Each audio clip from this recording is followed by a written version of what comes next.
Una buona azione. Un granchio grigio-verde de grande dimensión stava attaccato sul muro in rio de preson. A ora do fioeti quae voighetta in man, issa destira in riva, i ga slonga il baston con un colpo ben deciso de grande precisione sue piere de a strada i ga butà il bestion. Gaverti i becchi il granchio pareva do cortei, col ferro de a voiga e ora i do putei i lo ga stussegà. Con colpo fia più forte il lo ga rebaltà, ma se sta co sorpresa che poi ga constatà che sua panza un altro granseto se taccà.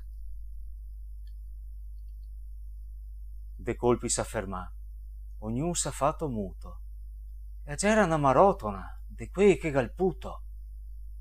Dunque na mamma gera che il so puteo difende, e i fioi che par istinto e robe spesso intende, senza farghe alcun mal, spensendo col baston, io ga ributta basso nel rio de preson. E nuvo e s'averto, se vigno fuori al sol, su un granchio, na voighetta, do fioi e na bona azione.